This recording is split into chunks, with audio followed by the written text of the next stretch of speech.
Welcome to History Before Bed, where we share soothing stories from the past, perfect for drifting off to sleep. Tonight, we journey to ancient Rome, exploring the life of Marcus Antonius, Mark Antony, a man whose path was shaped by loyalty, love, and the rise and fall of empires. As the tale unfolds, we see how the lives of ordinary people intertwine with extraordinary events. Some figures are born of imagination, while others, like Julius Caesar and Gaius Trebonius, step directly from the annals of history. Together, they create a narrative that blends fact and fiction, offering a warm and vivid glimpse of what might have been. So, settle in, relax, and let the soft echoes of history carry you into restful dreams. Good night. Chapter 1: The Streets of Rome, 54 BCE. The streets of Rome teemed with life under a late morning sun that painted the city's sprawling stonework in shades of ochre and gold. Merchants shouted their wares in the forum, the scent of freshly baked bread mingling with the pungent tang of fish and sweat. Columns of slaves marched under the watchful eyes of their masters, while patricians, wrapped in pristine togas, strolled purposefully through the throng. Amidst this bustle, Marcus Antonius, better known to posterity as Mark Antony, made his way with a confident swagger, his dark hair unruly and his piercing eyes flickering over the chaotic scene. Antony was not a man who blended into the background. Even at 30, he carried himself with the brash vitality of youth, his athletic frame honed by years of military campaigns. His toga, though slightly disheveled, bore the mark of a man of some distinction, a faint but noticeable purple stripe signifying his senatorial lineage. Antony's lineage traced directly to the revered Marcus Antonius Orator, though his family's influence had waned in recent years. It was a fact Antony vowed to remedy, with the fiery determination that burned within him. Rome itself seemed a city poised on the edge of transformation. The air was thick with rumor and political intrigue, much of it centered on Julius Caesar. Fresh from his victories in Gaul, Caesar's growing power cast a long shadow over the Republic, and Antony had recently returned from Syria to find a Rome divided between those who supported Caesar's ambitions and those who feared them. Antony had yet to choose a side openly, but his instincts, sharpened on the battlefield, were already drawing him toward Caesar. Antony paused at the steps of a temple dedicated to Jupiter, the faint scent of incense wafting from its grand portico. He leaned against a column and allowed his thoughts to drift back to the harsh, sun-scorched landscapes of Syria. It had been a grueling campaign, but one that taught him invaluable lessons in leadership and loyalty. The soldiers had respected his boldness, even if his superiors had often found his methods unconventional. He had seen enough battle to understand that Rome's glory rested not in ideals, but in action. And he intended to act decisively when his time came. A familiar voice cut through the clamor, jolting him from his reverie. "Marcus Antonius, still brooding like Achilles, I see." It was Gaius Trebonius, a seasoned officer who had served with Antony in Syria. The man's weathered face split into a grin as he clasped Antony's arm. They exchanged pleasantries, and Trebonius shared whispers of Caesar's plans to consolidate his power upon his return to Rome. Antony listened carefully, each word planting seeds of intrigue in his mind. Later that evening, Antony found himself at a villa on the Palatine Hill, a gathering place for Caesar's closest allies. The room was dimly lit, and the air was rich with the scent of wine and roasted meat. Julius Caesar himself was a commanding presence, his piercing gaze sweeping over the assembled men and women as he spoke with quiet authority. Antony could not help but admire the man's charisma and intelligence. He saw in Caesar a vision of the future, one he wished to be a part of. Fulvia, the formidable woman who would later become Antony's wife, was also present. Draped in a stola of deep crimson, she moved through the crowd with a grace that belied her sharp political instincts. Her voice carried the soft lilt of persuasion as she spoke with various senators, her words calculated to sway their opinions. When their eyes met, Antony felt an unspoken understanding pass between them, a shared ambition that would intertwine their fates. As the night deepened, Antony lingered on the edge of the gathering, watching and listening. The seeds of destiny were being sown, and he could feel himself being drawn into Caesar's orbit. For now, he was content to observe, to learn the subtle art of politics that would serve him as well as his sword. He had no doubt that his time would come, and when it did, Rome itself would feel his presence like a storm rolling in from a distant sea. Chapter 2: Caesar's Right Hand, 49 BCE. The year 49 BCE dawned with tension so thick it seemed to hang like a pall over the streets of Rome. Political alliances frayed as ambition and fear collided in the Senate chambers, echoing through the Forum and beyond. Marcus Antonius had found himself at the center of the storm. Appointed tribune of the plebs, a position that granted him the authority to protect the interests of Rome's common people, Antony wielded his role with the fervor of a man devoted not only to the Republic, but to Julius Caesar.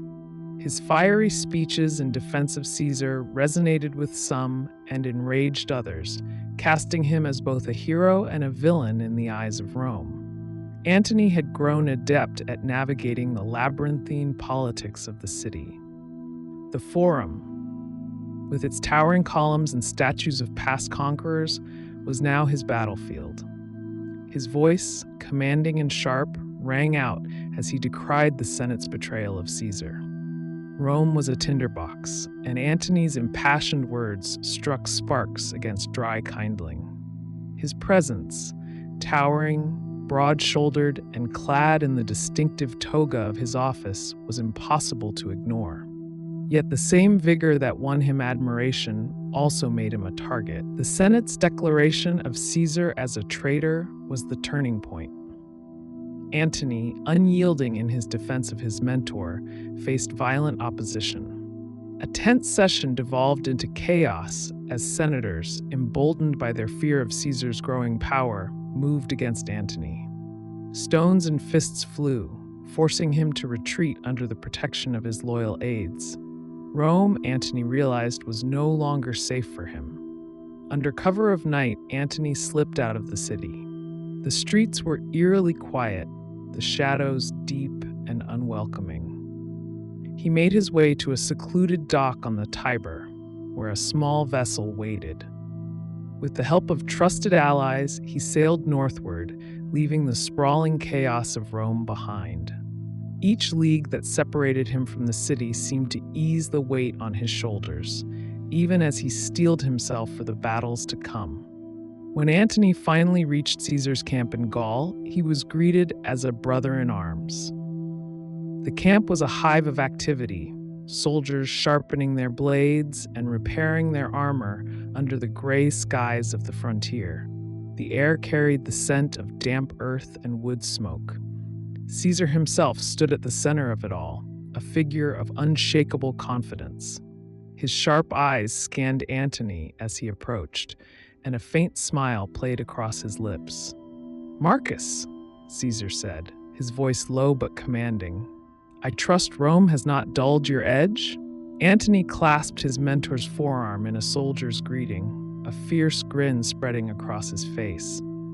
"On the contrary, Caesar, Rome has only sharpened my resolve." The days that followed were a whirlwind of preparation.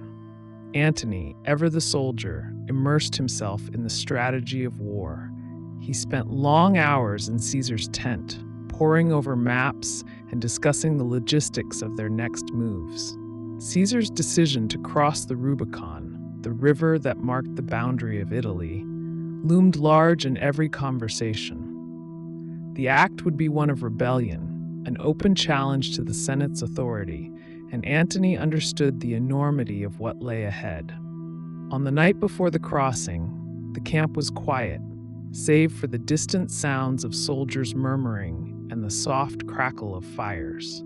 Antony stood by the riverbank, the chill of the night air seeping through his cloak. The Rubicon's waters glinted faintly under the crescent moon, its surface deceptively calm. Caesar approached, his expression inscrutable. "When we cross," Caesar said, his voice barely above a whisper, "there is no turning back." Antony nodded. "Then let us ensure we cross with purpose." The next morning, as dawn broke, Caesar's army began its march. The sound of boots crunching against frost-hardened ground filled the air. Antony rode alongside Caesar at the head of the column, his sword at his side and determination etched into his features. The Rubicon was not just a river, it was a threshold, and Antony knew that crossing it would forever alter the course of his life. As the first soldiers waded into the icy waters, Caesar halted his horse and turned to Antony. "The die is cast," he said. Antony met his gaze and smiled grimly. "Then let us roll it well." Chapter 3. The Spoils of War, 47 BCE. The streets of Rome once again roared with life, but this time the cacophony was jubilant, a city reveling in the glory of victory. Garlands of laurel leaves hung from every doorway, and the scent of incense filled the air as citizens thronged to catch a glimpse of the triumphal procession. The sound of drums echoed through the forum, a steady rhythm to announce the arrival of Julius Caesar and his victorious legions. Among them, seated astride a proud black stallion and resplendent in his gleaming armor, was Marcus Antonius. Antony, now master of the horse, rode just behind Caesar, a position of immense honor that underscored his status as the general's most trusted lieutenant. The mantle of power suited him well, and his robust figure seemed to radiate confidence as he acknowledged the crowd's cheers with a raised hand. But behind the veneer of triumph, Antony grappled with a swirl of emotions. Rome hailed him as a hero, yet his position was far from secure. The battles were won, but the political games had only begun. As the procession reached the Temple of Jupiter on the Capitoline Hill, Antony dismounted with practiced ease. He followed Caesar into the temple's inner sanctum, where offerings were made to the gods. The two men exchanged a brief glance, an unspoken acknowledgement of their shared victories. Yet, even in this moment of unity, Antony felt a pang of unease. Caesar, always calculating, had begun to surround himself with new advisors, men who were younger, more pliable, and eager to curry favor. Antony's place at Caesar's side was no longer unchallenged. Rome itself had changed. The civil war had left the city scarred, its populace divided. While Caesar worked tirelessly to consolidate his power, Antony found himself drawn to the pleasures of victory. His evenings were spent in lavish feasts, the wine flowing freely as laughter and music filled the air. Among his many companions was Fulvia, a woman of sharp wit and even sharper ambition. Their affair was the talk of the city, scandalizing the conservative elite and thrilling the masses who adored gossip about the powerful. Fulvia, draped in silks of deep emerald and adorned with gold, was a striking figure at Antony's side. She possessed a magnetic charm that matched Antony's own, and together they cut a scandalous figure. Yet their relationship was more than mere indulgence. Fulvia had a keen political mind, and Antony often relied on her insights as he navigated the treacherous waters of Roman politics. Still, their public displays of affection and Antony's increasingly erratic behavior did little to endear him to the Senate or to Caesar's growing circle of confidants. One evening, at a banquet held in Caesar's honor, Antony's impulsiveness reached a peak. As the wine flowed and the conversation grew boisterous, Antony launched into a speech extolling the virtues of loyalty and the sacrifices he had made for Caesar's cause. His words, though passionate, carried a sharp edge, and the room grew quiet as his gaze fixed on Caesar. "I have stood by you in Gaul, on the Rubicon, and in the fire of Pharsalus," Antony declared, his voice rising. "What man can claim greater loyalty than I?" Caesar, ever the master of composure, responded with a faint smile and a measured tone. "Your loyalty, Marcus, is unquestioned, but Rome requires discipline as much as devotion." The rebuke, subtle but unmistakable, stung. Antony drained his cup of wine and retreated into silence for the remainder of the evening. It was a reminder that while he was indispensable, he was not irreplaceable. The memory of Caesar's words lingered like a shadow in the days that followed, a constant goad to Antony's pride. Despite the tension, Antony threw himself into his duties as master of the horse with renewed vigor. He oversaw the training of Caesar's cavalry and managed the logistics of maintaining order in a city still reeling from the war.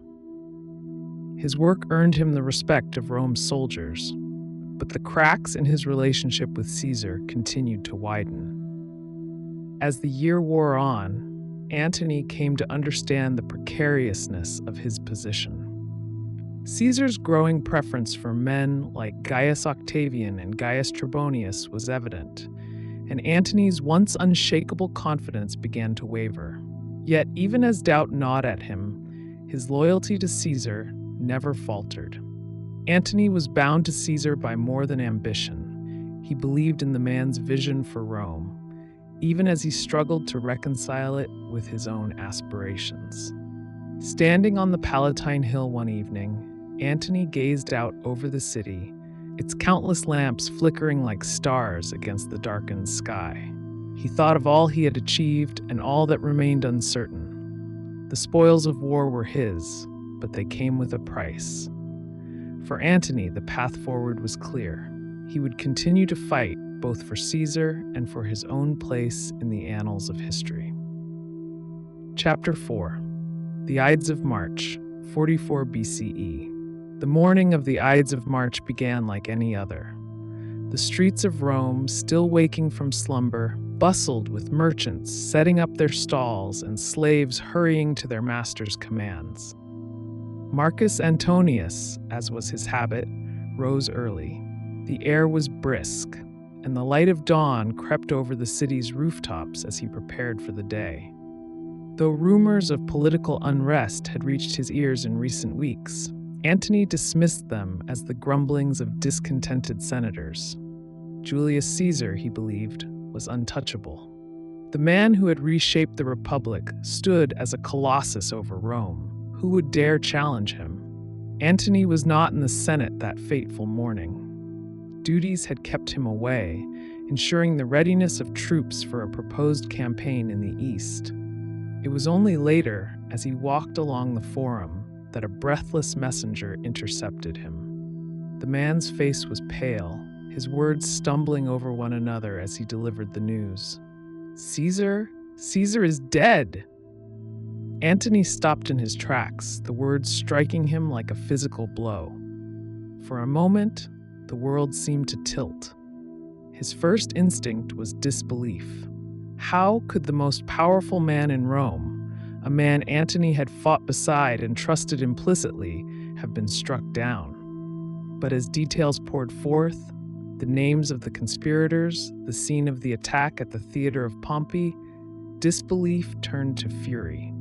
The senators had planned their treachery well. Caesar had been surrounded by his supposed allies, men like Marcus Junius Brutus and Gaius Cassius Longinus, whose daggers struck with precision and purpose. It was not a single man's act, but a collective betrayal, cloaked in the guise of saving the Republic. The image of Caesar falling, his blood staining the marble floor, haunted Antony's thoughts as he made his way to the site of the murder. By the time he arrived, the conspirators had already fled. Antony's grief was a private storm, but his response had to be public and swift. He secured Caesar's body, ensuring it would be treated with the dignity it deserved. Then he acted. Seizing Caesar's papers and his considerable wealth, Antony fortified his position. These were not merely the possessions of a fallen leader. They were the keys to Caesar's unfinished vision and the leverage Antony would need to wield power in the turbulent days ahead. The funeral of Julius Caesar was an event that would define Rome's future. Antony, clad in the dark robes of mourning, stood before a sea of citizens in the Forum.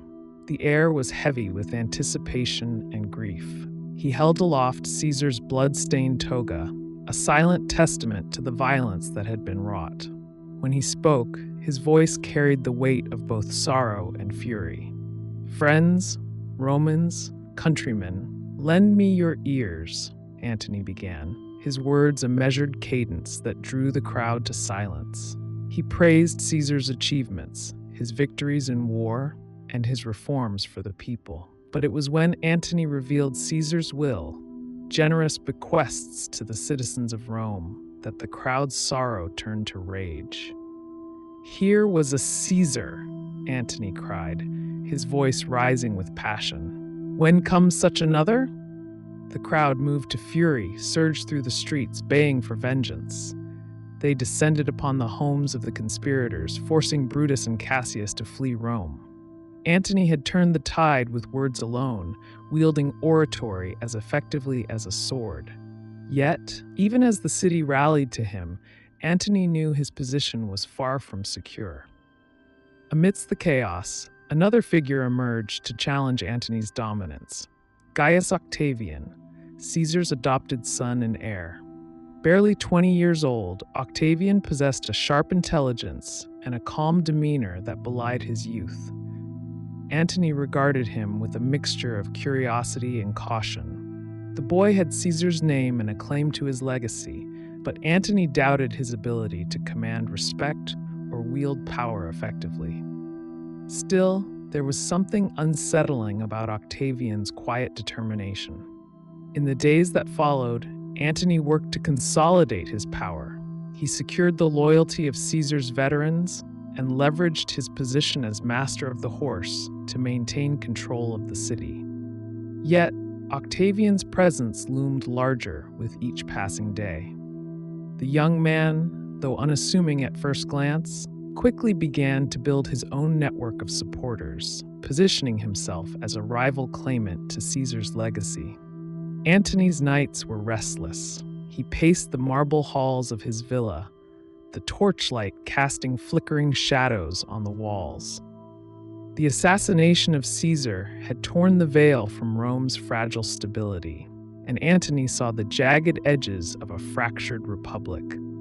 He thought of the conspirators, their daggers still dripping with blood, and of Octavian, whose ambition gleamed as brightly as his adoptive father's star.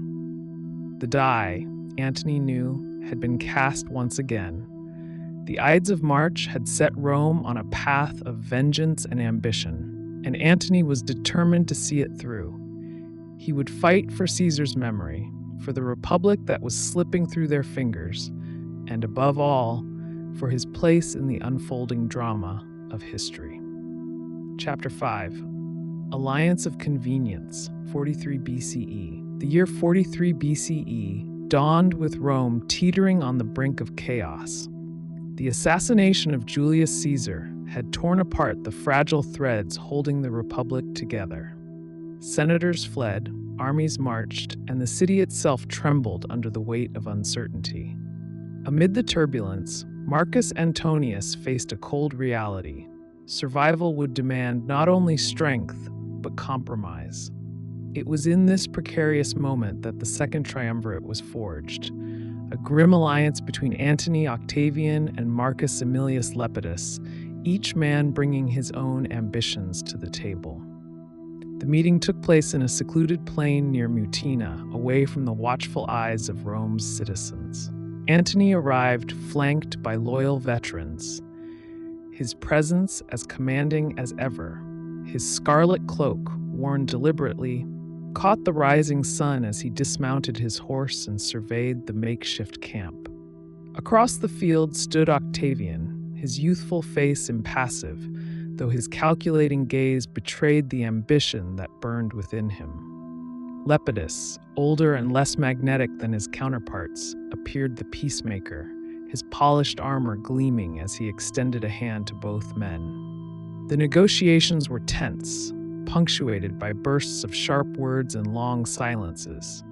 Antony, ever the soldier, viewed Octavian with disdain, seeing in him an untested boy who relied on Caesar's name rather than true ability.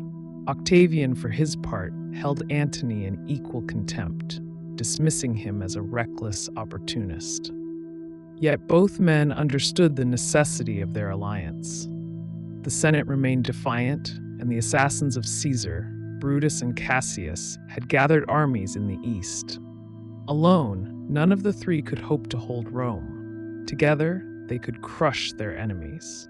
When the terms were finally agreed upon, the second triumvirate was born. Each man would share power, dividing Rome's territories between them like spoils of war. Antony would oversee Gaul, Octavian Italy, and Lepidus Spain and Africa. But this was no republic reborn. It was a regime of brute force, its foundation laid on the blood of their enemies. The proscriptions began almost immediately. Lists of names were drawn up, senators, equites, and other elites marked for death. Antony took to the task with grim efficiency, signing the death warrants without hesitation. Among the most prominent victims was Marcus Tullius Cicero, the famed orator who had denounced Antony with scathing eloquence just months earlier. Cicero's execution, Antony believed, was a necessary act of vengeance. He still remembered the speeches, the venom in Cicero's words, the mockery of Antony's character. When news reached Antony of Cicero's death, he allowed himself a rare moment of satisfaction. The orator's severed head and hands were displayed in the forum, a grim warning to all who would oppose the new regime.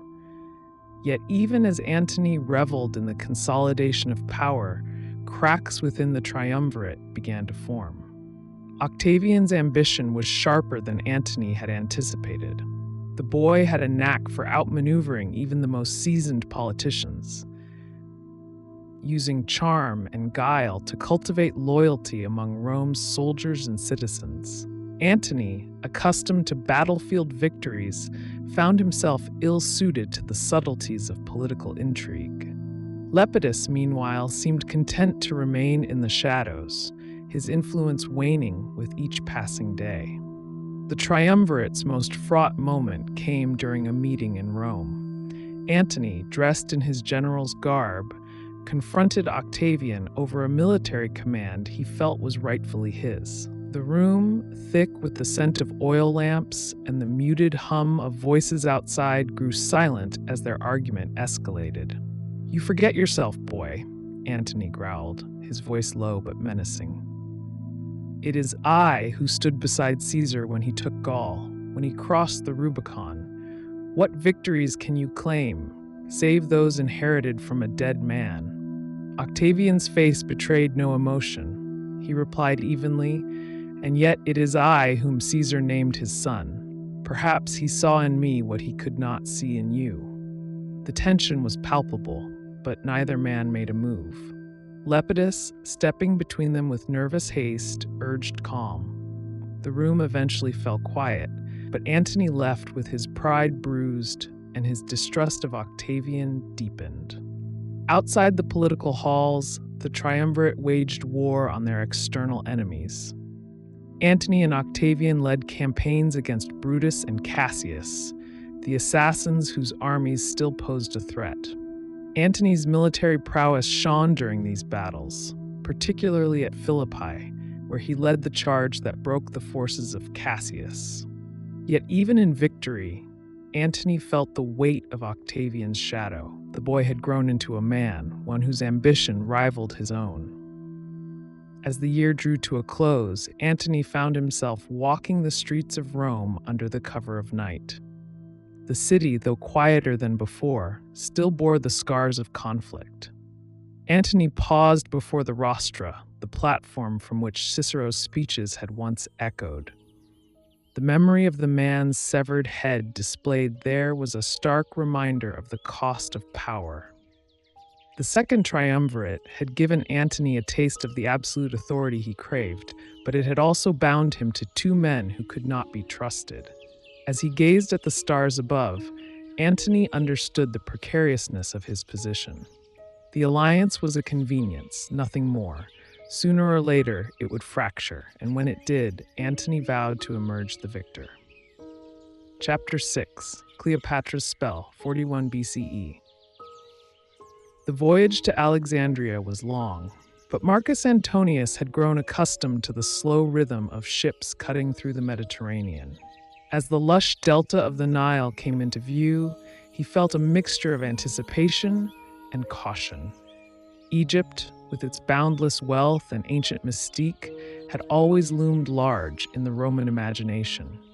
Yet Antony's purpose was clear.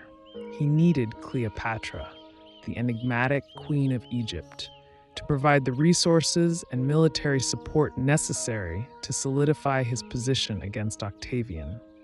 What he did not anticipate was how profoundly she would alter the course of his life. Alexandria greeted him with dazzling splendor. The city shimmered under the sun, its grand palaces and temples rising against a backdrop of cerulean sky and endless sea. The streets were alive with color and sound, a kaleidoscope of Egyptian and Greek influences blending seamlessly into a vibrant whole. Antony, accustomed to Rome's grandeur, found Alexandria intoxicating, a city that seemed to breathe power and luxury. Cleopatra had arranged a reception unlike any Antony had ever seen. A golden barge glided toward his ship, its sails dyed a deep Tyrian purple, the scent of exotic spices wafting through the air. Musicians played soft melodies, their instruments unfamiliar to Roman ears, as the Queen of Egypt made her entrance. Cleopatra reclined beneath a canopy of gold, her gown shimmering like molten silver. Her dark eyes, framed by kohl, met Antony's with an intensity that belied the languid ease of her posture. "Welcome to Egypt, Marcus Antonius," Cleopatra said, her voice smooth and resonant. She spoke in flawless Latin, her words a subtle reminder of her mastery over the art of diplomacy.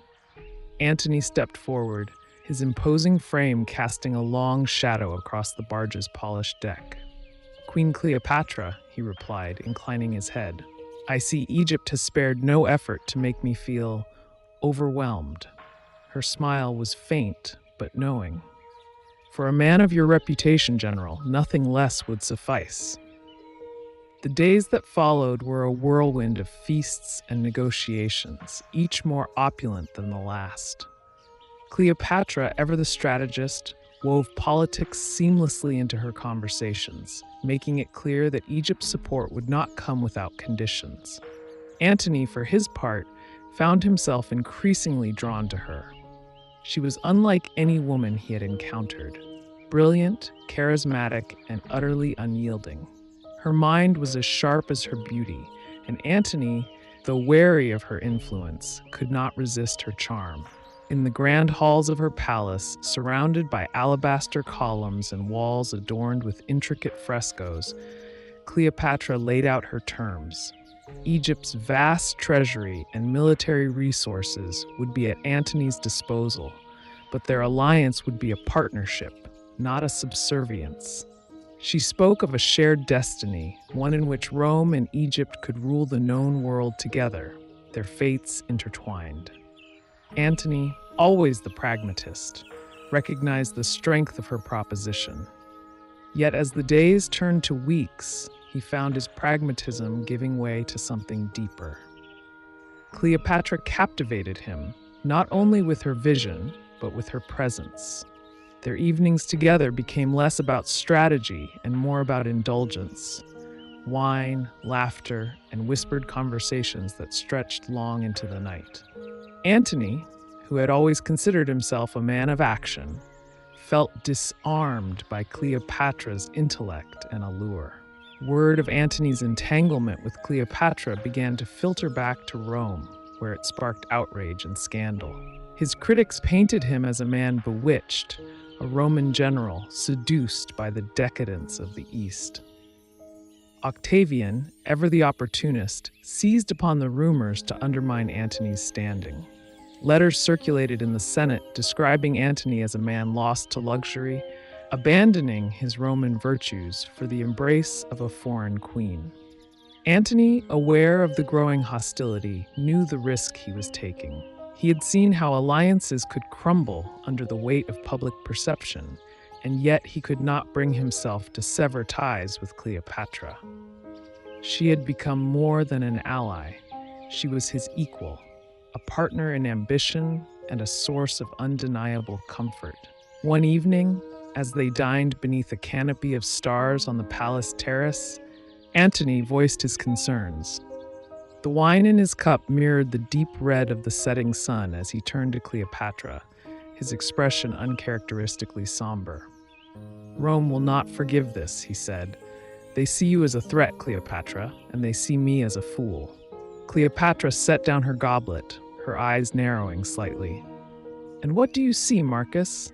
He hesitated, then smiled faintly. "I see a queen who has bewitched me." Her laughter was soft but genuine. Bewitched, perhaps, or simply awakened to possibilities beyond Rome's narrow vision. Their laughter faded into silence, the weight of their predicament settling over them like the night's humid air. Antony knew that their alliance would not be without cost. His standing in Rome was already precarious, and his rivals would seize upon any weakness. Yet as Cleopatra leaned closer, her presence an intoxicating blend of warmth and steel, Antony found himself willing to gamble everything. For the first time in years, Antony felt alive, not merely as a soldier or a politician, but as a man. He was no longer fighting for Caesar's legacy or his own survival. He was fighting for a future he could not yet fully define, a future in which Cleopatra stood beside him as an equal, a partner, and perhaps more. As the waters of the Nile lapped gently against the city's shores, Antony made his decision. He would stay in Alexandria a little longer, though he knew the price he would pay in Rome. Cleopatra had cast her spell, and Antony, willingly or not, was now bound to her and to the destiny they would shape together. Chapter 7, War and Betrayal, 32 to 31 BCE. The rumors of war had begun as whispers, but soon grew into a storm that swept through Rome and the provinces. In every marketplace and forum, Antony's name was tarnished, his reputation sullied by Octavian's relentless propaganda. Leaflets and speeches proclaimed Antony a traitor, bewitched by Cleopatra, the foreign queen who sought to enslave Rome under her Eastern decadence. Octavian, ever the master strategist, stoked the fires of fear and nationalism, presenting himself as the Republic's last hope. From Alexandria, Marcus Antonius watched the tides of power shift against him. Cleopatra's court was vibrant and opulent, but it could not mask the unease gnawing at the edges of their alliance. In the grand halls of her palace, beneath gilded ceilings and amidst marble statues of forgotten gods, Antony convened war councils to prepare for the inevitable confrontation. Cleopatra, ever poised, stood at his side, offering both her fleets and her counsel. Yet their bond, once a source of strength, now felt like a double-edged sword. "Octavian is clever," Antony admitted one evening as they studied maps spread across a cedar table. "He's turned Rome against me, not with armies, but with words." Cleopatra's dark eyes flickered with defiance. "Then let us answer his words with actions," she replied. "You have me, my ships, and Egypt's wealth. Together, we will crush him." Antony nodded, but doubt lingered. He knew the stakes. Octavian controlled not only Rome's armies, but its narrative. Each decision Antony made seemed to reinforce the image of a man consumed by love for a foreign queen, his loyalty to Rome eclipsed by his entanglement with Cleopatra. By 32 BCE, the inevitable war had taken shape. Octavian, now firmly in control of the Senate, declared war. Not on Antony directly, but on Cleopatra, framing it as a campaign to save Rome from Eastern tyranny. The maneuver was brilliant. It painted Antony as a man who had abandoned his heritage for the allure of a foreign queen.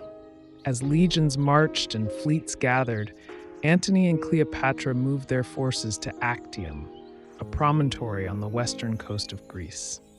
The months leading to the battle were marked by tension and missteps.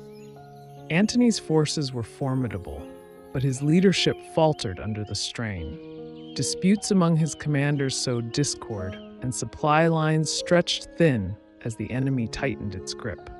Cleopatra's presence, once an asset, became a source of friction among Antony's men, many of whom resented taking orders from a queen.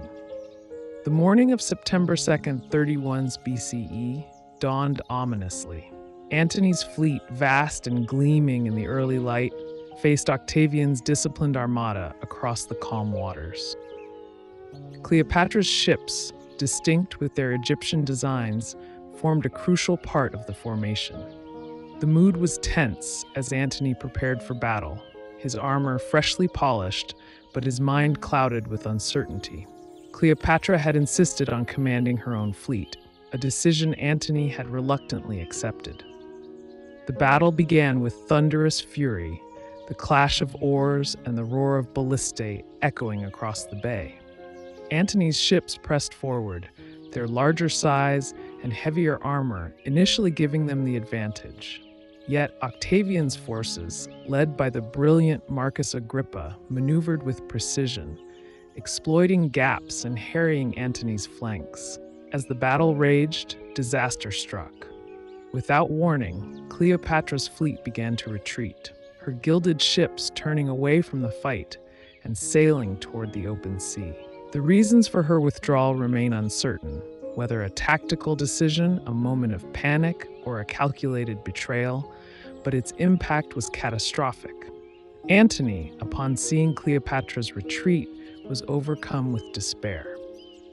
His resolve crumbled, and he ordered his ship to follow hers, abandoning his forces in the midst of battle. The sight of their leader fleeing broke the morale of Antony's men, and the tide of the battle shifted decisively in Octavian's favor. By the day's end, Antony's fleet was in ruins, his army scattered, and his dream of victory reduced to ashes. Back in Alexandria, Antony confronted Cleopatra in a storm of anger and grief. "Why did you leave?" he demanded, his voice raw with betrayal. Cleopatra's composure faltered, her eyes brimming with tears. I thought to save what remained," she whispered. "For us." Her words offered little solace. Antony, once Rome's greatest general, now stood as a man broken by defeat. The bond that had once united them now felt strained under the weight of failure. As Octavian's forces closed in, Antony faced the grim reality of his situation. The Battle of Actium had sealed his fate, and the loyalty of his remaining troops was wavering.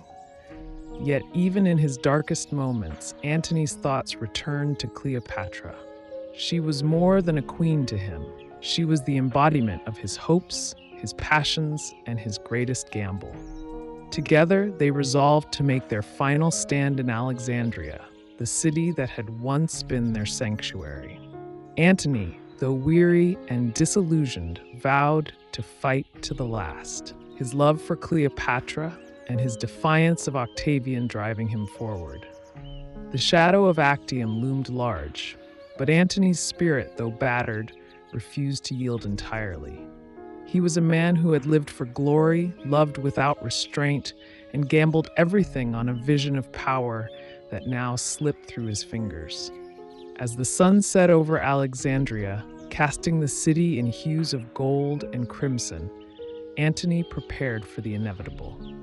The final chapter of his story was drawing near, and though he knew it would end in tragedy, he embraced it with the same fierce passion that had defined his life.